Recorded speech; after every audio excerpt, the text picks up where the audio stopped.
Doctora, ¿empiezo? Sí puedes empezar. Ya, ok. Buenas tardes. Vamos a presentar lo que es la fisiología bacteriana.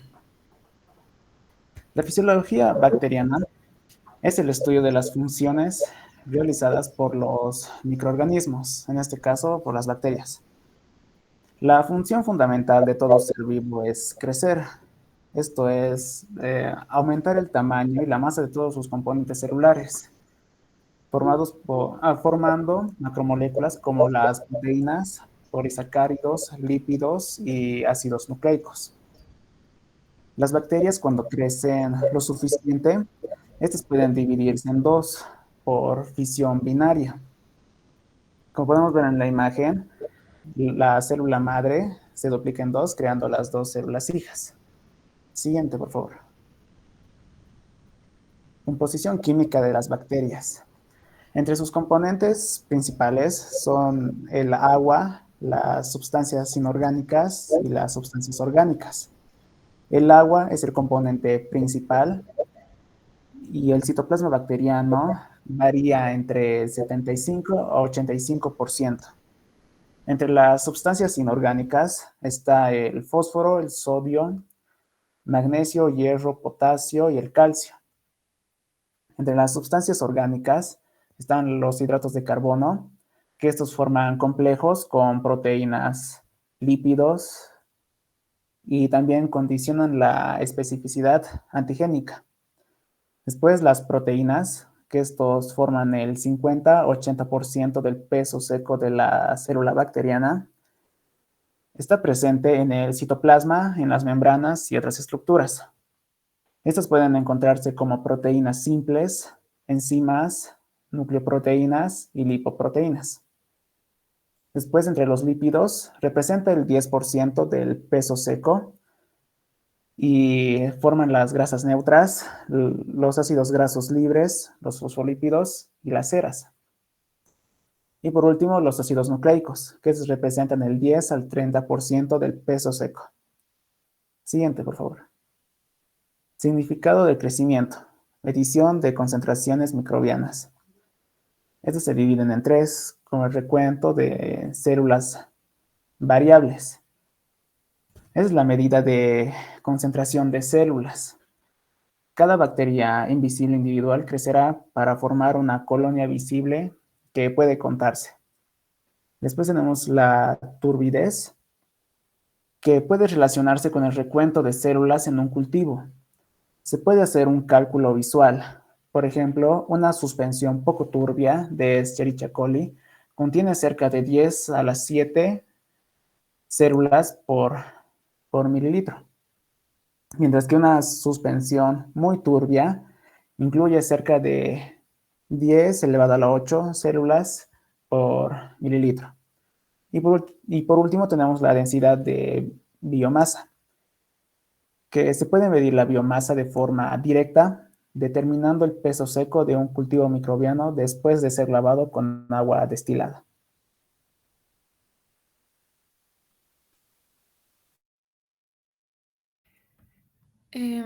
Ok, vamos a continuar con lo que sería la genética bacteriana. Esta va a constar de lo que es la mutación, reparación y recombinación. Vamos a abarcar esos tres puntos.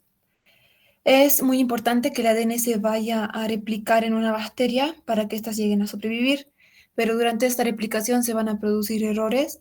Va a haber lo que es la reparación, pero la reparación no siempre es exacta y se pueden crear lo que son mutaciones. Vamos a empezar con lo que es la mutación, que es la modificación de la secuencia de las bases de ADN. Tenemos diferentes tipos y vamos a ver. La transición es un cambio de una sola base por otra base, por ejemplo, purina por purina. La transversión también es un cambio de base por otra base, pero en este caso por una purina por una pirimidina o al revés. La mutación silenciosa va a ser la modificación del ADN, pero esta modificación no va a provocar ningún cambio de aminoácido en la proteína codificada. Después tenemos la mutación de sentido erróneo o missense, que va a ser la inserción de un aminoácido diferente en una proteína, pero este aminoácido puede llegar a poseer propiedades semejantes al anterior y así puede tratarse simplemente de una mutación conservadora. Una mutación sin sentido, omisense, perdón, no sense, va a sustituir a un codón que codifica un aminoácido por otro codón que codifica un aminoácido de interrupción, por ejemplo, la TAG, y por lo tanto va a provocar la finalización prematura de la codificación. Después tenemos una mutación de desfase de lectura, que va a ser una pequeña inserción o delección y va a llegar a lo que es un péptido absurdo y así una interrupción prematura. En las mutaciones nulas también ocurren inserciones o delecciones, pero estas ya son más grandes, por lo tanto va a destruir completamente la función del gen. Continuamos con lo que es la reparación. También hay 5 tipos de reparación. Su objetivo va a ser reconectar las cadenas de ADN rotas, pero estas también están propensas a errores, ¿no? Los tipos de reparación. Tenemos la de reparación directa, que va a consistir en la eliminación enzimática del daño, la reparación por escisión, eliminación del segmento de ADN que va a contener las lesiones y así después, posteriormente, a una síntesis de una nueva hebra. Reparación por recombinación es la recuperación de la sección del ADN perdido con secuencias similares. La denominada respuesta SOS es la inducción de genes tras la aparición del daño, y esta inducción de genes va a ocasionar una interrupción en su replicación. La reparación propensa a error es como el último recurso que tiene la bacteria antes de morir y se va a utilizar para rellenar espacios con una secuencia aleatoria. Intercambio génico en las procariotas. El intercambio de ADN va a permitir el intercambio de genes, información y características entre las bacterias y ocasionando así la aparición de cepas bacterianas nuevas y así puede también ocasionar lo que es la resistencia a antibióticos. Tenemos a los plásmidos, que van a ser pequeños elementos genéticos que van a contener información genética y pueden proporcionar una ventaja selectiva para las bacterias.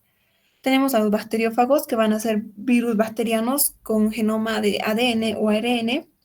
Pueden ser transmitidos de una célula a otra y infectar células bacterianas, formando así un gran número y replicándose, o también estas pueden integrarse simplemente a la bacteria afectada.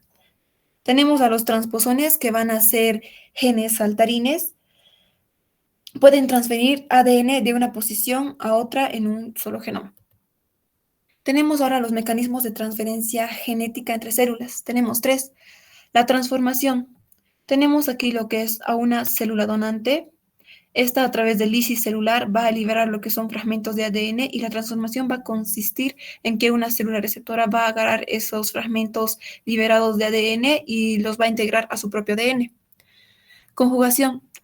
Consiste en que un plásmido libre se desplaza a otra célula donante, pero a través de un pilo sexual. Es necesario sí o sí este pilo sexual. El plásmido integrado va a favorecer la transferencia de ADN genómico y así este ADN que ha sido traspasado pues se va a integrar en el ADN de la célula receptora. Tenemos la transducción. Aquí se van a utilizar lo que son a los bacteriófagos. Se va a agrupar fragmentos de ADN dentro de fagos en una célula. Estos se van a eliminar se van a expulsar a través de una lisis celular, se van a liberar y van a ser captados por otra célula. Esta va a ser infectada y este ADN se va a liberar y así se va a integrar con su propio ADN. Bueno, luego tenemos lo que es la recombinación. Tenemos 2 tipos, de la homóloga o legítima y la no homóloga o ilegítima. La homóloga se va a dar entre secuencias de ADN estrechamente relacionadas, habitualmente sustituyen una secuencia por otra. Tenemos la no homóloga, que se va a dar entre secuencias distintas de ADN y por lo general producen inserciones, delecciones o ambas. Continuamos con la curva de crecimiento en cultivos discontinuos. Esto es como un experimento, lo que se hace es agarrar un grupo de bacterias de un medio al que están habituadas estas o están sí, donde están habituadas y se les va a colocar en un cultivo discontinuo a un medio donde los recursos son limitados, sus nutrientes son limitados, hasta el oxígeno varía y estas tienen que adaptarse. Esta adaptación se va a medir se va a medir en una curva donde va a haber estas dos constantes que va a ser el tiempo, se va a medir el tiempo y también la concentración celular viable, que va a ser la medida de la concentración de las células a través del tiempo. Esta curva va a estar compuesta por 4 fases. Empezamos con la fase de latencia, que es donde las células se van a empezar a adaptar al nuevo medio.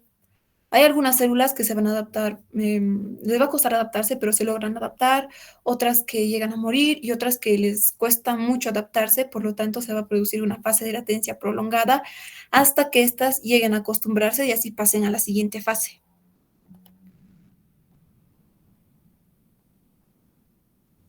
Continuando con la fase exponencial, la segunda fase, vamos a notar que una vez que las células se hayan podido ambientar a este nuevo ambiente, y vamos a notar que las células van a ir dividiéndose a un tiempo de duplicación de 2 horas y media a 10 horas. Estas células van a ir sintetizándose y catalizándose por sí mismas. Eso quiere decir que va a llegar un punto en donde tengan un gran crecimiento hasta que tengan que catalizarse y empiezan sus metabolitos, se empiezan a agotar y sus nutrientes también. Esto va a hacer que secrete proteínas tóxicas que van a inhibir poco a poco el crecimiento. En las bacterias aerobias o células aerobias se puede evitar se puede hacer una prolongación de esta fase exponencial mediante la agregación de oxígeno a la concentración celular para que siga existiendo un crecimiento y para que el crecimiento se haga más lento y siga habiendo más crecimiento celular, hasta que llega hasta un límite en donde las células empiezan a disminuir el crecimiento y el oxígeno ya no ayuda más. También para mantener la fase exponencial se puede llegar a hacer mediante cultivos continuos y esto se puede lograr mediante el quimiostato, que es un aparato con un recipiente de cultivo. Acá podemos observar lo que es el aparato del quimiostato. Primero vamos a ver que tiene un cultivo. Este cultivo va a ser ayudado con el aire estéril, un gas estéril, y junto con un medio reservorio. Y cada gota de medio reservorio también va a estar saliendo una gota de aire estéril. Esto va a ayudar a que el cultivo tenga nutrientes para que siga habiendo un crecimiento continuo de las células. Y este nutriente normalmente es limitante, pero manualmente podemos aumentar para que siga habiendo crecimiento. Este quimiostato puede funcionar como más o menos es en el mundo real, porque en el mundo real una bacteria que empieza a crecer en su propio medio ambiente puede alimentarse de sus nutrientes que están alrededor y estos nutrientes se van reemplazando constantemente. Siguiente, por favor. Luego de esta fase exponencial viene la tercera fase, que es la estacionaria. Esta estacionaria va a ocurrir por el agotamiento de nutrientes que acumulan productos tóxicos e impiden el crecimiento celular, como ya hemos mencionado. Y para que esta fase estacionaria se mantenga las células, va a haber un recambio celular. El recambio celular significa que las células vivas van a alimentarse de las células muertas, las células muertas por lisis, como mencionó mi compañera en la transformación. Este recambio celular va a balancear la formación de células nuevas y su recuento viable va a seguir siendo constante. Siguiente, por favor. Pero después de esta fase estacionaria viene la cuarta fase de muerte o de declive, porque todo lo que sube tiene que ir bajando. Entonces, una vez que llega a la fase estacionaria y se mantienen las células en su recuento viable, va a haber una tasa de muerte constante, la cual va a llegar a un límite hasta que la tasa de muerte disminuya y porque hay una gran cantidad de células muertas. En esta etapa también va a ocurrir el recambio celular de algunas células que llegan a seguir con vida y son unas cuantas células supervivientes, las cuales persisten o meses o años. En esta fase también podemos encontrar pocas células vivas que son viables, pero no cultivables. Eso quiere decir que son viables porque tal vez si se les pone en otro medio de cultivo, en otro ambiente, sí lleguen a volver a tener un crecimiento. Sin embargo, si se quedan en el mismo ambiente en el que están, no llega a haber crecimiento. Esto puede ocurrir en el 99% de los casos, en el que la célula puede ser viable en otro tipo de ambiente, pero para esto se tiene que hacer la prueba en otro tipo de cultivo. Siguiente, por favor. Ahora explicando lo que es el crecimiento bacteriano y de las biopartículas. Primero el crecimiento bacteriano. Vamos a ver que va a tener una replicación bacteriana que es para producir dos células hijas idénticas.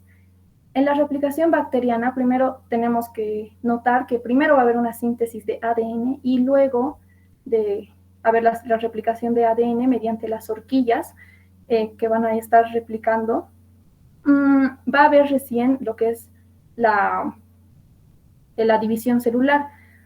Una vez que se haya replicado el ADN, va a haber una síntesis de péptidoglucano. El péptidoglucano lo que va a hacer es elongar la célula y va a haber más producción de membrana celular para que haya esta elongación. Cuando haya llegado a un tipo de elongación, va a formar lo que es el septo para separar la membrana celular y posteriormente una tabicación que va a hacer que las paredes se diferencien y al final la separación de las células. Esto va a ser gracias a esta síntesis de peptidoglucano. Y para esto también tiene que haber suficientes metabolitos y nutrientes. Sin embargo, cuando una célula no tiene suficientes metabolitos, va a haber una producción de alarmonas químicas. Esto va a ser más que todo para que la célula muera, para que ya no haya división celular.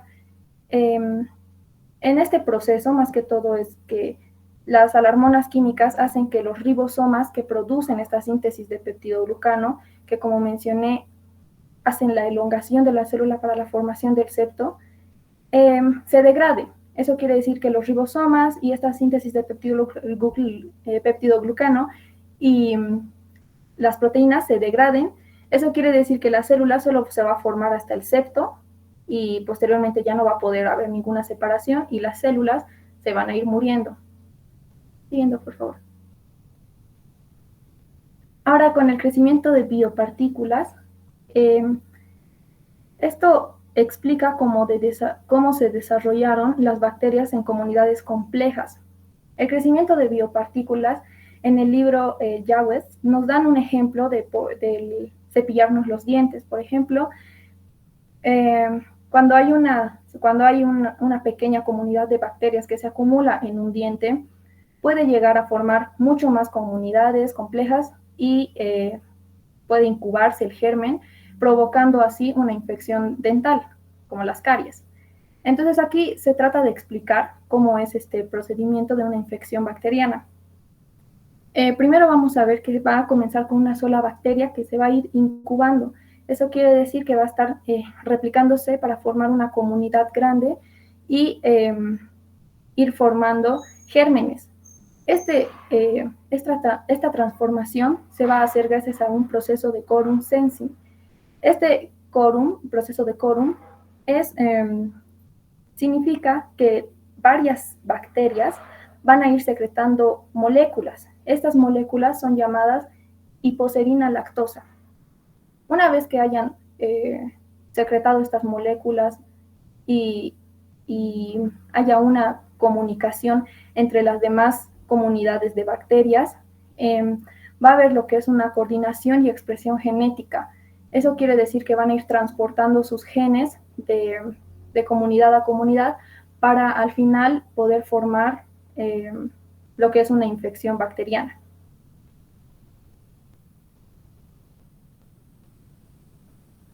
Bueno, ahora vamos a continuar con las fuentes de energía metabólica.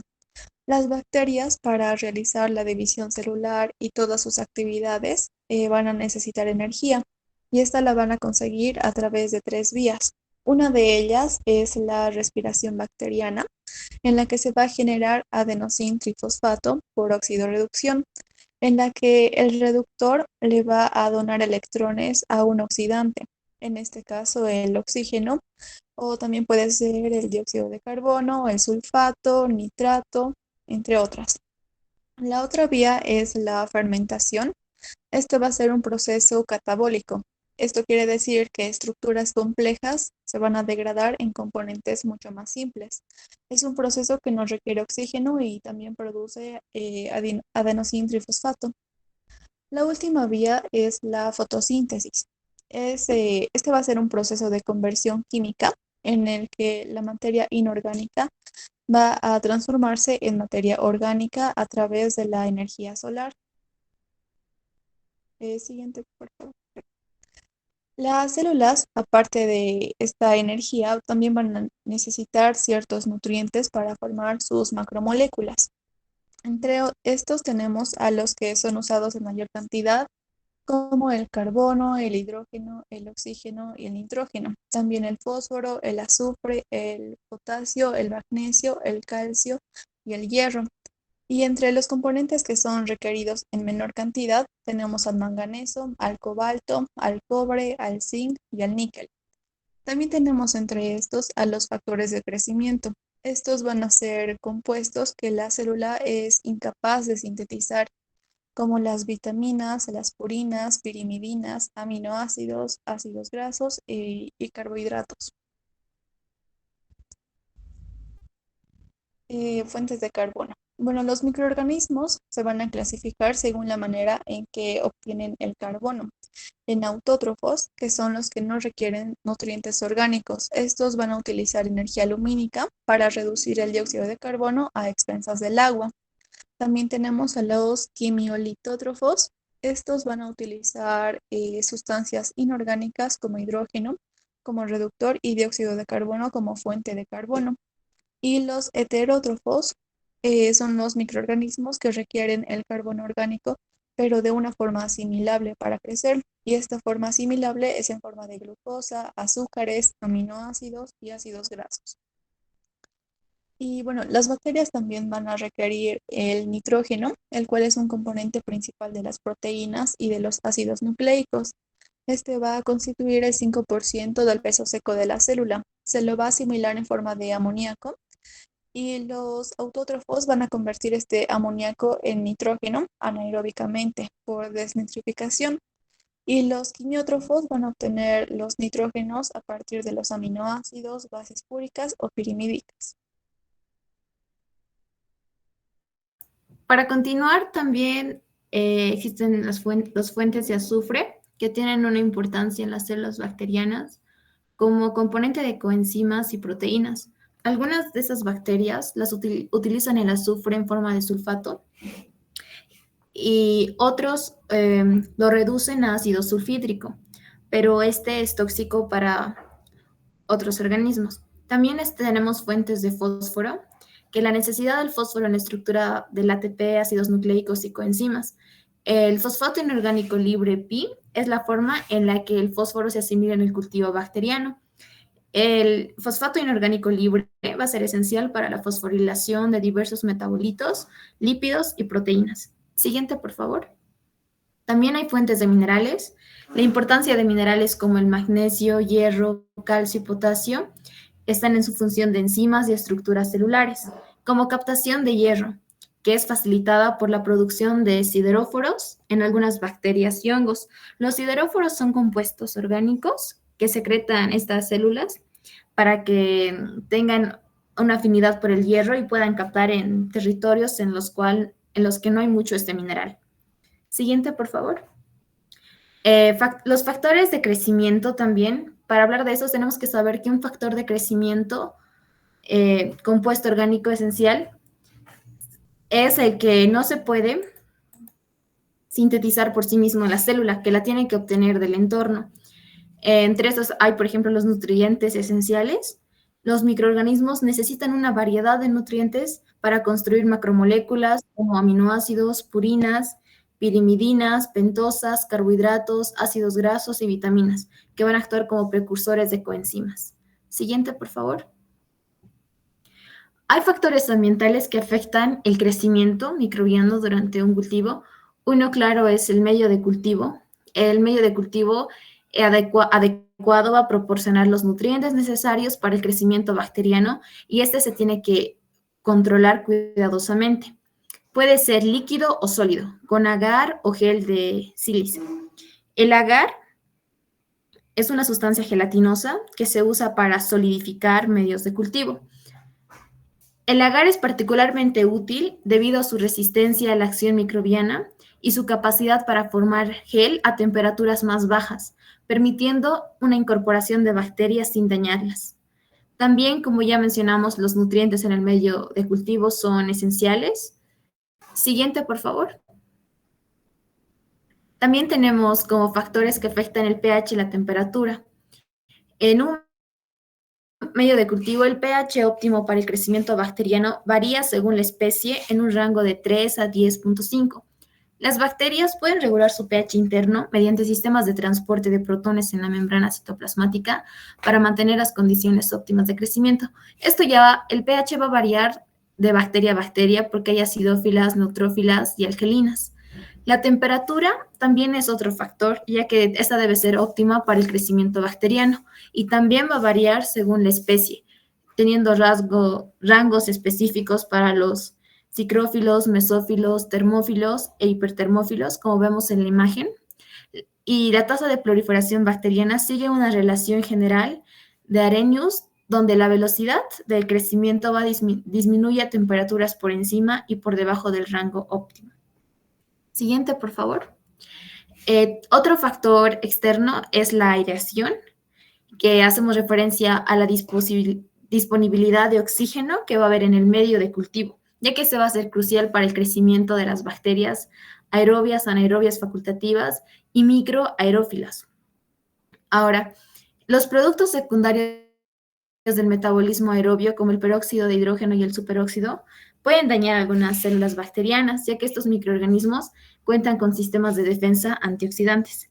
La aireación puede ser un desafío a la hora de hacer un cultivo, ya que este se tiene que dar dependiendo qué tipo de bacteria sea y cuál es su necesidad. Por ejemplo, los aerobios obligados sí o sí necesitan oxígeno para su crecimiento y su metabolismo. Las anaerobias obligadas no toleran nada de oxígeno, es decir, que se les tiene que dar otro tipo para que sea su aceptor de electrones, porque con oxígeno van a morir. Los anaerobios facultativos, esos que aunque pueden crecer con oxígeno y también pueden estar en ausencia. Cuando hay oxígeno tienen una respiración aerobia y cuando no tienen oxígeno cambian a fermentación u otro proceso metabólico anaerobio. Y tenemos también a los microaerófilos, que estos sí requieren oxígeno, pero no en cantidades altas. Requiere menos que el oxígeno que tenemos en la atmósfera, que es un 21% de concentración. Entonces tiene que ser un ambiente donde haya menos oxígeno y más dióxido de carbono, ya que si está expuesto a un oxígeno como en la atmósfera, puede ser tóxico y morir. Continuando con lo que son los métodos de cultivo, es importante tener dos determinantes al momento del cultivo de un organismo. Primero sería la elección de un medio adecuado y segundo sería el aislamiento de un organismo bacteriano en un cultivo puro. Respecto a lo que van a ser los medios de cultivo, tienen como objetivo tres cosas principales. La amplificación de un clon bacteriano que tiene como propósito aumentar la cantidad del producto deseado. Y es importante acá mencionar que algunos organismos requieren tanto de la formulación de nutrientes como de un ambiente adecuado para su correcto desarrollo. Por ejemplo, las riquecias y las clamidias requieren de células eucariotas que sean viables para poder crecer. Es por eso que se recurre al cultivo de células eucariotas en laboratorio para posteriormente infectarlas con estas bacterias y de esta manera amplificar lo que sería la bacteria. Luego sería el estudio de muestras naturales. Este nos va a ayudar a determinar tanto el número como el tipo de organismos en una muestra y va a depender de cómo se cultive la muestra. Y por último sería el aislamiento de un microorganismo, que se le dan los requerimientos nutricionales necesarios para el microorganismo de interés. Un ejemplo claro son las azobacterias, las cuales crecen mejor en medios que contengan nitrógeno orgánico. Siguiente, por favor. Dentro de los medios de cultivo también podemos clasificarlos según el tipo de organismo que presenten. Podemos mencionar a medios no selectivos enriquecidos, los cuales no necesitan condiciones muy exigentes para su desarrollo. Los medios selectivos que van a inhibir el crecimiento de organismos distintos a los que se busca. Y estos medios selectivos pueden convertirse en diferenciales si se le añaden sustancias las cuales ayuden a la identificación de un germen en una mezcla. Y los medios especializados, que como bien lo dice su nombre, nos van a hacer especiales para detectar a gérmenes en específico, que puedan ser exigentes o que se presenten mezclados con otros. En la imagen podemos observar dos tipos de agar, uno de sangre y el otro de salmanitol. El de sangre pertenece a los medios de cultivo no selectivos enriquecidos y el agar manitol pertenece a los medios selectivos. Siguiente, por favor. En acá podemos observar una pequeña tabla donde se clasifica tanto los medios como sus características. Siguiente. Y entrando a lo que sería el aislamiento de microorganismos en cultivos propios, se pueden dar de dos formas, lo que serían los cultivos en placa, que pueden utilizar distintos métodos, como lo es el vertido en placa. En el vertido en placa se va a utilizar una suspensión de microorganismos, la cual se va a mezclar con agar a 50 grados. Posterior a esta mezcla se va a vertir a lo que serían placas de Petri para su posterior cultivo. En la técnica de placa estriada se forma como pequeñas estrías con las asas bacteriológicas sobre el agar ya preparado y igual se espera para lo que sería su cultivo. Y por último sería lo que sería la técnica de expansión en placa, en la cual se utiliza una suspensión microbiana, la cual se la va a extender sobre un agar de manera uniforme para su cultivo. Esta técnica generalmente se utiliza para lo que sería el conteo de una población microbiana. Y lo que sería la parte de dilución es un proceso en el cual se realiza la dilución hasta la extensión, que son una serie de diluciones que posteriormente se pasan a placas, las cuales van a ser cultivadas. Este método no se lo utiliza a no ser que el cultivo en placas sea imposible de realizar y generalmente se lo utiliza para lo que sería aislar un microorganismo en una población mixta. Y eso sería todo. Gracias. Muy bien, estudiantes. Díganme, ¿alguno del curso quiere hacer alguna pregunta? Esta parte la vamos a desarrollar con un poquito de profundidad en las clases prácticas. Ahí les vamos a explicar nuevamente, no explicar, sino vamos a revisar y vamos a aplicar lo que estamos viendo ahora en la teoría, las condiciones del oxígeno, los nutrientes, etcétera, etcétera. De todas maneras, si alguien tiene alguna duda, puede preguntarlo. Si no, vamos a terminar aquí.